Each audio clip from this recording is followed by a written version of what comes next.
जय जगन्नाथ। कवि सम्राट उपेन्द्र भंजंकर कोटि ब्रह्मांड सुंदरी काव्यर षष्ठ छंद आज आपण मानक पाई। एहार राग बसंत एवं पद संख्या 30। विषयवस्तु रही बसंत काल वर्णना, राजपुत्रर वन विहार एवं कोटि ब्रह्मांड सुंदरी प्रसंग श्रवण। अति रसमय समय बसंत विचित्र प्रमेय ताहार मित्र अनंग को प्रबल कराई आचरी चर्चरी विहार आगते आरोहिला नागेश्वर को ऋतु राजपदु सेरज घेनिला चाहि प्रफुल्ल केशर को रुचि पत्र सूची आवरण मध्य स्वाधि गुण घेनी पशिला नव पुष्पवती संगते आसी क्रीड़ा को प्रकाशिला मनोज चित्तपुर मध्य चत्वरे उदित कराई रति अनुराग अबिरे से खेले सत्वरे मधु बंधु पणे मलय शैल नीलय अनिल बहिला सलिले मजी पद्मिनी चारि जाति दक्षिण स्वभावे मोहिला ता जानी वन भवने जे आवेश तरु लता श्रेणी तरुण तरुणी समस्ते सुमन सुबेश शोभा करवीर रसाल पुन्नाग पुग मग्न जे अभिलाषे सुनारी माधवी मल्लिका सेवती चंपा नाम सह उल्लासे एभावे बौल संगीत होइले सहचरीदासी आसी तहि मिसी उन्नति प्रभा देखाइले कली नलिकोश मुठा स्फुट करी पल्लव कर प्रचारिले मकरंद गंध पिचिका पराग फगु अविरते खेलिले हेले जे आरद्र शरीरे झलित कले खंजन रंजन ईक्षण को क्षण चंचलित वर्ण अव्यक्तरु हारित कनक कंकण निस्वेने दिशिले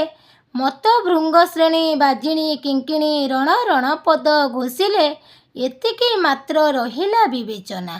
पिक कुहु कुहु लोक हूँ हूँ हूँ हूँ कले उच्चबच्च रचना विकास होइले किंसुक साधुजे पूर्व विभूति की तेजिले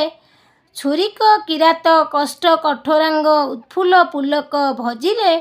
ता देखी दिन हृष्टपृष्ट लभिले उड़ी पड़िला विराज मानराज बसे केते अंग शोभिले नव मालिका नव बालिका एका कर्णे भेद अच्छी मातर बामा हुई विपरीते बोलन्ते बास आश्रय निरंतर मुकुलवती भाव जेणु गृहीत खेल उद्यमरे धब समीपरे सुख वाक्य चाटु विहित सेरंग बस जे होइले अशोक स्तबक उरज दिशाई नभ स्थित चित सेलीला रहस्य चरिते त्वरित रसाई सारथी रथी मानस बलाइले प्रात दिवसांत अरुण कराई दुहे अरुण बोलाइले स्नेह पूर्णरे चंद्र चंद्र चूर्णरे खेलिले ताराली संगते त्रिजामा रामा श्यामा अतिशୟରେ कस्तूरिका दली फिंगन्ते से धूली सेही लेउटाई माइले निशंके चंद्रिका अंक करी अंके लीला विलास के थोइले मिली तजे गंध मादन कानन उदरे चतुर आनन गुण विशारदा शारदा सावित्री संगे रंगे तोष जनन श्रीखंड अचले आखंडल चले घेनी इंद्राणी गंधर्व अपसरी जे से उत्सवे मत चंचले किन्नरी किन्नर घेनी धनेश्वर चैत्र रथरे बिलसे क्षेत्र मानके उमाधव माधव प्रतिमा रूपरे लोल से विमान आरोही सेरंगे भ्रमित से विलास कैलास वैकुंठे होइथिब चित्त रमित मोहि पारई जगत जेउ गीत आलिंगित स्वर शपथ स्तकित लोकित जहिरे पनग अनंग तहित गुपत विहग पशु स्वरे स्वर धइले प्रशस्त करी बसंत राग धरी सबु लोके ताहा गाइले सेकर्ण कुहरे प्रवेश विहरे अविरते रही हृदरे କଲେ ଉଦ୍ଦୀପନ ଆଲମ୍ବନ ଅବଲମ୍ବନ ସେ ଅତି ଆଦରେ ସମ୍ଭୋଗ ବିପ୍ରଲମ୍ବ ବେନି ଶୃଙ୍ଗାର ଯୋଗୀ ବିଯୋଗୀ ବିରୋଚନ କରନ୍ତି ଭାବି ବେଗେ କେଳି ଆଦର ଯହିଁରେ ହୁଅଇ ଇନ୍ଧନ ଚନ୍ଦନ ବନନ ତାପ ବିନାଶରେ ଲେଖନ୍ତି ସ୍ୱର୍ଗଭାଗ ମଧ୍ୟରେ ଅତ୍ୟନ୍ତ ସୁଖ ମାନସରେ କୁମର ବର ଏ ଋତୁ ଉପଗତେ ଅଭିରାମ ଆରାମକୁ ଗମେ ବେନି ମିତ୍ର ଚିତ୍ରପୁଂସ ସଙ୍ଗତେ ତର୍କବିଦ ବାଗୀଶ୍ୱର ନାମ ବେନି କବି ଭେଟାଇ ପ୍ରତିହାରୀ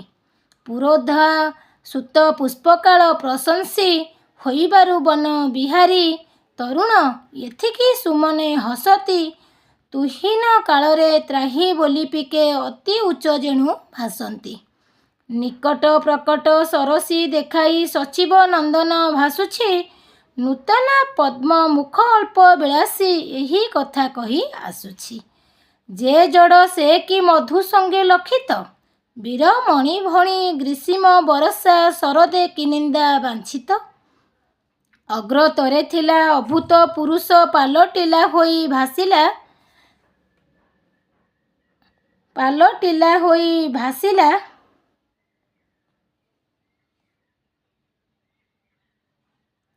ବିଧି ବିବେକ ଅଛି ପଛେ ପକାଇ ଅବଧାନକୁ ନ ଆସିଲା ନରେଶ ସୁତ ସସ୍ମିତେ ଅନାଇଲା ସେହି ସମୟେ ସାବଧାନ କରାଇ କବିଏ ମନ ମନାଇଲା ସୁରଭି ପଣରେ ସୁରଭି ଗୁଣରେ ସୁରଭି ପୁରେଶ ନନ୍ଦନା ଯେମନ୍ତ ମତ୍ତ କାମିନୀଙ୍କ ସୀମନ୍ତ ମଣିଭୂଷା ହୋଇ ବନ୍ଦନା ତେମନ୍ତ ସୁରଭି ଋତୁରେ ପ୍ରଧାନ ନଦୀରେ ଗଙ୍ଗା ପୁରୁଷେ ମନସିଜ ଗଜେ ଇନ୍ଦ୍ର ଗଜ ବିଧାନ ଶୋଭା ଆରମ୍ଭରେ ରମ୍ଭାରେ ପ୍ରୟୋଗ ବୋଧ କରଥିଲା ବୋଇଲା ସେ ଅପସରି ବିଟପି ଭାବ ଭଜି ତନୁକୁ ରମ୍ୟନ ପାଇଲା ଯା ଶୋଭା ଯଶ ଜଗତରେ ପ୍ରସରି ହାରି ହାର ହୋଇ ତରଳକୁ ଘେନି ସୁର ସରିତ ଅନୁସରି ଜଗ ଜୟ ଅର୍ଥୀ ତାବଶ ମନ୍ମଥ ମୃତ୍ୟୁମନ୍ତ ହେବା କାରଣ ଗତିକି ଇଛିଟି ଚରଣ ତଳରେ ଶରଣ ପଶିଲା ବାରଣ କବିଏ କରୁ ପ୍ରତ୍ୟୁତ୍ତର ଏସନ କବିଏ ବୋଲେ ହୁଡ଼ିଲ ତ ଧଡ଼ିକି ଧରି ଯେ ବସନ ହେ ଭଲ କହିଲ ବର କାହିଁ ଲକ୍ଷ୍ୟ ସୁକାନ୍ତିକି ଆଉ ତୁଲାଇ ସେବେନି ବଚନ ରଚିତ ଉଚିତ ଚିତ୍ତକୁ ନେଲା ଯେ ଭୁଲାଇ ଆତୁରେ ବିଷୟ ଧ୍ୱଂସନ ମାଧବୀ ମଣ୍ଡପେ ରାଜ୍ୟତ୍ ମଜ ବିଜେ କଲା ମନ୍ତ୍ରୀସୁତ ପ୍ରସନ୍ନ ହେ ଉଭେ କହ ତୁମ୍ଭେ କେଉଁ ଦେଶରେ କବିତ୍ୱ ଚାତୁରୀ ଆଦରି ଯାହା କହିଲ କିସତ ସେହି ରୂପେ ଜାତ ହୋଇଛି ସୁନ୍ଦରୀ ଶ୍ରବଣ କିବା ଦ୍ରଷ୍ଟବ୍ୟ ସେ ଭାସିଲେ ମିଥ୍ୟା ପ୍ରକାର ଚମତ୍କାର ଯେତେକ ତାଘେନି ସତ୍ୟକୁ ଆସିଲେ ନୁହିଲା ବିଶ୍ୱକର୍ମା ମୟ ପିତୁଳା ବିରଚନେ ଚିତ୍ର ଲେଖନେ ସୁଷମେ ସମେ ବାଲ୍ୟକାଳେ ଭାବିଲେ କେହି ନିର୍ମାଣ ଏ ବିଖନେ ହେଲାଏ ଯୋଗେ କରୁ କରୁ କଳ୍ପନା ଏ ଅଙ୍ଗ ସେ ଅଙ୍ଗ ଏସନ ତେସନ ପ୍ରସନ କଳ୍ପିବା କଳ୍ପନା ଯୌବନ ଏବେ ସେବନ କରି ତାକୁ ପ୍ରଭାମାନକୁ ଯେ ବଢ଼ାଇ କବି ଭାରତୀ ଅଗୋଚର ମାର୍ଗରେ କବି ଭାରତୀ କି ବଢ଼ାଇ ଜାତକ ସ୍ଥାନୀ ଘେନି ଆମ୍ଭ ଭରସା ଜାତକ ସ୍ଥାନେ ଯଥା ଥିଲା ମୁଦିର ପ୍ରତିଦିନ କରେ ବରସା ଯେଉଁ କାଶୀକ୍ଷେତ୍ର ପରମ ପବିତ୍ର ତ୍ରିନେତ୍ର ମନ୍ତ୍ରଦ କାରଣେ ମୋକ୍ଷ ଦାନରେ ଯେ ଦକ୍ଷିଣ କର୍ଣ୍ଣ ଊର୍ଦ୍ଧ୍ୱ ହୁଏ ମରଣେ ସେ ଧନୁ କ୍ଷେତ୍ର ଶରତ ହିଁ ତାରକ ଗୁଣ କୋଟି ସ୍ଥାନ ଧ୍ୱନି ଧୃଜଟି ଯେ ପାପ ପରକୁ ବିଦାରକ ମଦ ମଜନ ମୃତଜନ ରଞ୍ଜନ ବୃଷାଞ୍ଜନ ରୂପ ବହିଲା ଦୁଷ୍କୃତ ଆବରଣେ ହେଲା ସୁକୃତ ପୁରାଣ କୃତରେ ରହିଲା ଭୈରବୀ ବିନା ଦଣ୍ଡ ନାହିଁ ଯହିଁରେ ଯମର ଅମର ବାଞ୍ଛିତ ଅଟଇ ସେହି ସ୍ୱର୍ଗ ସିନା ମହିରେ ସେ ମୁକ୍ତିଦପୁରେ ମଣିକର୍ଣ୍ଣିକାରେ ତ୍ରିବର୍ଗ ଫଳରେ ସୋପାନ ମୂର୍ଖ ମୁଖରେ ସଂସ୍କୃତ ଜାତକରେ କରାଇ ଯହିଁ ପୟପାନ। ବରଦା ଶାରଦା ଅନ୍ନପୂର୍ଣ୍ଣା ଦେବୀ ଅଛନ୍ତି ବାଞ୍ଛନ୍ତି ବିଦ୍ୟା ତୁରେ ବିଦ୍ୟା କ୍ଷୁଧା ତୁରକୁ ଅନ୍ନ ଦେବୀ। ଜପ ନାହିଁ ବକ୍ର ତୁଣ୍ଡ ବିହୀନରେ ଆମ ମନ୍ତ୍ରରେ କେଭେ ଆଉ ତପ ନାହିଁ ଆନ କାମନାରେ ସେହି ବାଳା ବର୍ଣ୍ଣନାକୁ ଧିଆଉ। ପଠ ହେ ମଠରୁ ଆଉ କି କାରଣ ବୀର ବୋଲେ ହୃଦୟ କୁସୁମକୁ ମଧୁ ବଧୁ କୀର୍ତ୍ତି ବିଧୁ କିରଣ। ଯେହୁ ତାରକ ପ୍ରବର୍ତ୍ତନ ଜଗତେ ତାରକା ସ୍ୱଭାବେ ସେହି ତ ମହାଗୁରୁ ଭାବେ ସେକାଶୀ ଈଶ୍ୱରଙ୍କୁ ବନ୍ଦନା କରିବା ବିହିତ। ହୋଇଲା